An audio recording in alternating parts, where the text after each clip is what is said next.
Voltamos agora com a carta do Sol. Vamos olhar então, observar cada detalhe dessa carta. Aqui nós vemos na primeira de Oswald de Wirth, né? Oswald Wirth, parece ser um menino e uma menina, um menino de vermelho e a menina de azul, né? Já em Marsella, a gente não vê a diferença dos dois, estão todos ambos com verde. Não sabemos se quem que é quem. Aqui já parecem mais adolescentes, né? Nessa fase aqui de Wirth. O Sol, ele tem o rosto definido ali, ele tem a energia vermelha com dourado. Já em Marsella, a gente já tem as cores tradicionais, o azul, vermelho e o dourado. E está presente em todo o cenário. Tem um círculo no chão de Wirth ali, né? E depois pode ser que essa guirlanda do chão se torne a guirlanda lá do mundo, a última carta.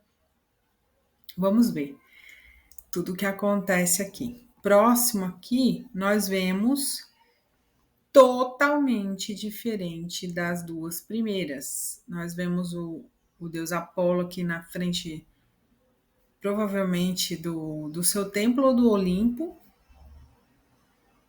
né? E ele tá aqui com a nova vida depois daquele portal.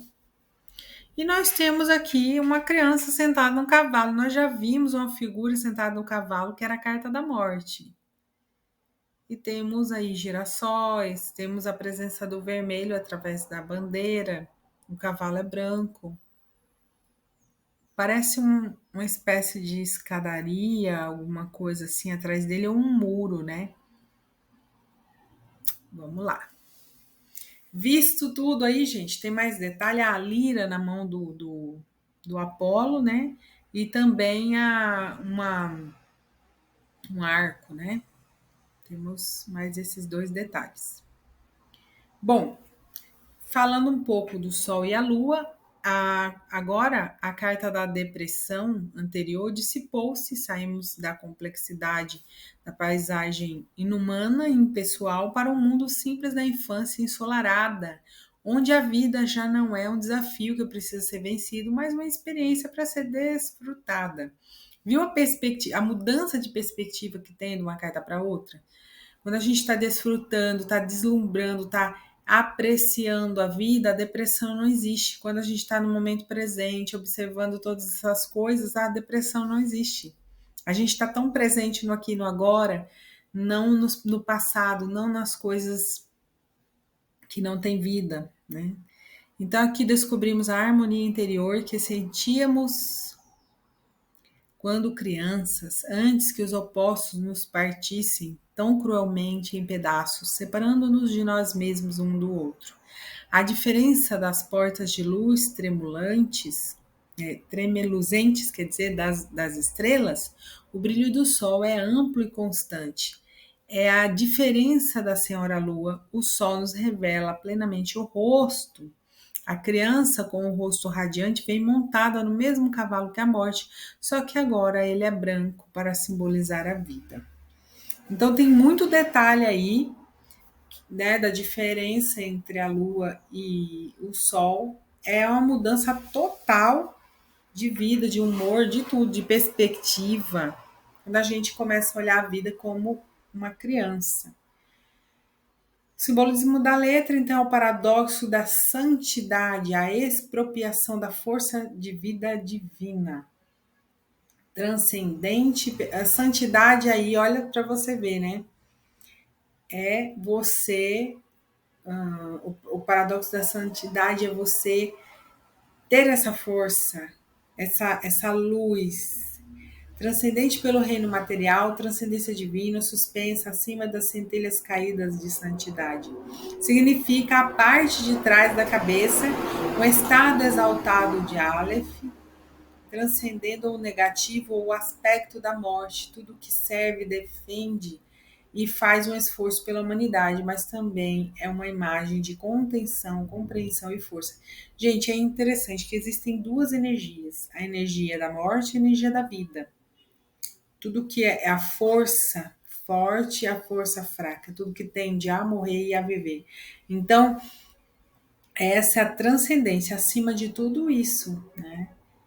Já dizia a parte mais terapêutica ali de Freud e tudo mais, sobre essas questões das energias, né? Energia de vida e energia de morte, pulsão de vida e pulsão de morte. Simbolismo do número, o princípio do universal fundindo-se com os do individual. Faz a matéria vibrar. Esta se ilumina, adquire autonomia, amplia suas vibrações e cintilas sobre tudo o que rodeia. É por isso que o arcano representa, através do sol, a expressão concreta dessa harmonia. Então é como se a centelha divina tivesse vida agora, não mais o ego, né? Transcendeu, voltou a ser pura, a criança, né? E não mais, depois de todo sofrimento, voltou a ser a criança e não mais aquele falso eu. Passou por tantas coisas que agora é você plenamente. White fala, significa o trânsito da luz manifesta nesse mundo para a luz do mundo que virá, consciência do espírito, a luz direta como antítese da luz refletida. Quando o espírito autossapiente nasce na consciência acima da mente natural, felicidade material, casamento afortunado e contentamento. Você vê, a lua, ela reflete a luz do sol, né? Então, ela não é uma verdade quando as cartas aparecem lunares. Elas têm cartas lá que vocês vão ver nos arcanos menores, que tem a lua lá. Tá parecendo a felicidade, mas não é uma felicidade verdadeira, é refletida apenas. Agora, a verdadeira felicidade, quando aparece, tá tudo claro, tá tudo sol, né? Tá tudo brilhante. Aí já é uma verdade. Então, por exemplo, tem relacionamentos que são muito lunares. Parece que as pessoas são felizes, mas não são. Já quando eles estão solarizados, então é uma verdadeira felicidade. Revela a realidade das coisas e mostra como elas realmente são, sem o véu da ilusão. A luz primordial que coloca ordem no caos. A palavra que ilumina todos os homens que vêm a esse mundo, a razão super-humana que inspira todas as mentes. Então a gente vê também o significado do sol e ele vai derivar do latino, né? E aí os arquétipos que vêm daí, né? É canção, por isso que ele tem lá a lira, ensolarado, consolo, para a alma abatida, né? Então sólido, solstício, solução, vem tudo de sol aí. Dia de sol é associado aos deuses solares, Apolo, que a gente vai ver a carta dele, né? E antes do paraíso ser chamado Jardim do Éden pelo advento do cristianismo, ele era conhecido como Jardim de Adonis, Amun e Odin. Em todos os jardins do paraíso há duas árvores, a árvore da vida e a árvore da sabedoria. O Éden é chamado de paraíso ou paraíso perdido por ser supostamente lá onde os anjos, humanos, animais e natureza viviam juntos em perfeita harmonia antes da queda. De acordo com o livro de Enoque, a queda pode ter se dado porque começamos a matar árvores, animais e uns aos outros. Olha que forte isso aqui, né? A energia da morte entrou, antes só existia a energia da vida, então o Adão e a Eva não podiam mais estar ali. Então o Sol, o jardim murado, cria um tipo de cercado seguro. Vejam que lá naquela carta, nas duas primeiras tem um cercadinho, um muro, e no outro, mesmo que ele está a cavalo, tem um murinho ali, onde alguma coisa escura e escondida pode ser seguramente apresentada à luz. Só dentro de um recinto consagrado dessa natureza poderiam os opostos instintuais poder emergir, transformando-os em crianças nuas. As crianças simbolizam o eu natural, ou o eu arquetípico, a força dirigente central da psique humana com a qual estávamos todos sintonizados quando crianças. À proporção que o ego se desenvolve, afastamos-nos por força dessa identificação com a natureza inconsciente e, não raro ao fazê-lo, perdemos contato com ela. Isso quer dizer o quê, gente? No momento em que o adulto entra para nos ensinar, vamos perdendo nossa essência e vamos sendo mais o que eles querem que a gente seja do que a gente mesmo. Então, quem era você antes de você ser educado? Antes das pessoas dizerem o que você tinha que fazer e como deveria se portar. Quem era você? Qual era a sua verdadeira energia? Esse é o seu eu verdadeiro, que ele não tinha, né, ali ensinamento algum do humano dizendo que era certo, que era errado, que era bom, que era mal. Elas, as crianças, né, brincam juntas, livres, naturalmente, porque cada qual está em harmonia consigo mesma. Move-se em harmonia com a companheira e com a natureza, cada qual estende a mão à outra sem medo de repulsa, visto que cada gesto nasce espontâneo do coração, não é rejeitado ou mal compreendido. Então, de quem que veio as discriminações, a falta de compreensão, as brigas e tudo mais? Isso é tudo aprendido, porque para criança elas dão uma mãozinha à outra e vão brincar, né? O Sol retrata a conexão ao herói como o seu eu negligenciado, que traz consigo uma experiência direta da divindade iluminadora e da vida transcendente. Essa carta descreve um momento de tremenda iluminação espiritual. A mente deveria aprender a amar compassivamente o corpo. Aqui o corpo e a alma estão representadas como iguais. Então, você está em unidade. As crianças ali representam unidade. Você está em unidade. Tudo em você é importante. E você está conectada com a fonte.